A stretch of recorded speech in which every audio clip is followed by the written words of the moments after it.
Apply করতে হবে, আস্তে আস্তে করতে হবে। আমি যেহেতু ভিডিওটা টেনে দিয়েছি, তার কাছে মনে হচ্ছে আমার ভিডিওটা অনেক স্লো। তাই আসলে ভিডিওটা টেনে দিয়েছি, কখনো ডিরেক্টলি ফেসের মধ্যে বরফ ঘষবে না, তাহলে কিন্তু স্কিনের প্রবলেম হতে পারে, র্যাশের প্রবলেম হবে। তাই আমি বরফটা সুন্দর করে কাপড়ের মধ্যে পেঁচিয়ে ফেসে দিলাম। দেওয়ার পরে 5 মিনিট ফেসে অ্যাবজর্ব হয়ে যাওয়ার পরে আমি এটাকে ভালো করে টিস্যু দিয়ে ক্লিন করলাম। টিস্যু দিয়ে ক্লিন করার পর ফেসটা আমার ধরতে এতটা ভালো লাগছিল, মনে হচ্ছে পুরোই ঠান্ডা হয়ে গেছিল। এখন আমি একটু সানস্ক্রিন দিলাম, আর আমার সানস্ক্রিনটা ময়শ্চারাইজার ছিল, যার জন্য এক্সট্রা ভাবে আমার কোনো ময়শ্চারাইজার অ্যাপ্লাই করতে হয় নাই।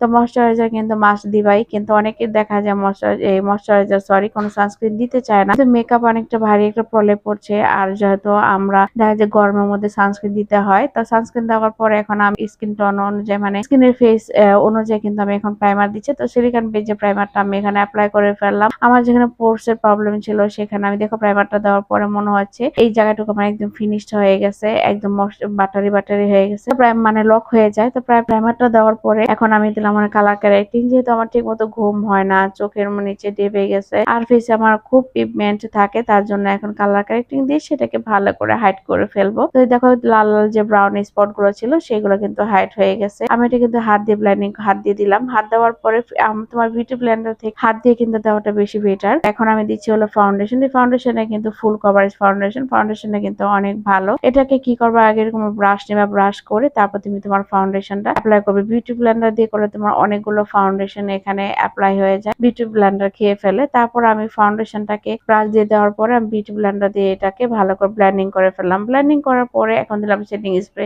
মোস্ট একটা সেটিং স্প্রে এখানে দিতেই হবে। তো আমি সেটিং স্প্রে দেওয়ার পরে এটা যখন একটু শুকিয়ে গেছে, তারপর আবার দিলাম একটু কনসিলার। যেসব জায়গাটুকু আমার একটু হাইলাইট করা দরকার ছিল সেই জায়গাটুকু আমি এখন একটু কনসিলার দিয়ে নিলাম। কনসিলার দেওয়ার পরে পুরো ফেসটাকে এখন আমি একটু লুজ পাউডার দিয়ে পুরোটা সেট করে ফেললাম। দেখতেই পাচ্ছ আমি ইচ্ছা মতো লুজ পাউডার দিয়ে, এইভাবে করলে তোমার গরমে কোনো মেকআপ তো ঘামবে নাই, তোমার মেকআপ থাকবে একদম লং লাস্টিং আর কি, মানে লং লাস্টিং বলি না যে একটা রং কিভাবে দেওয়ালে আটকে থাকে, ঠিক এরকম ভাবে তোমার মেকআপটা লক হয়ে যাবে। আমি মেকআপটা দেওয়ার পরে এখন আমি এটাকে ভালো করে কন্ট্রোল করলাম, কন্ট্রোল করে ব্লাশও দিয়ে দিলাম। তো ব্লাশ দেওয়ার পরে এখন আমি এখানে দিব হাইলাইটার না দিলে তো কোনো কথাই নেই। হাইলাইটার ব্লাশ এই দুইটাতে আমার কি প্রিয়, ওই দুইটা দিতে যে আমার এত ভালো লাগে। দেওয়ার পরে দেখো আমার নাক মুখ পুরাই মনে হয় বাটারি বাটারি হয়ে গেছে, কত সুন্দর হয়ে গেছে। তারপর এখন আমার ঠোঁটে লিপস্টিক নেই, তো আমি অফ ক্যামেরাতে লিপস্টিক দিয়ে তোমাদের সামনে চলে আসছি। তো এই যে দেখো আমি অফ ক্যামেরাতে এই লিপস্টিকটা দিলাম। তো লিপস্টিক এটা একটা ছিল টিউটোরিয়াল ছিল, যার জন্য তোমাদের সাথে দেখাই নাই, এটারও টিউটোরিয়াল আসতেছে। তো এই হলো আমার বেস মেকআপটা। তো বেস মেকআপটা কেমন হয়েছে অবশ্যই জানাবে। এইভাবে যদি তোমরা মেকআপ করো আমার মনে হয় তোমাদের মেকআপ আর কিছুই হবে না। তো আজকের মধ্যে এখানে সবাই ভালো থাকবে।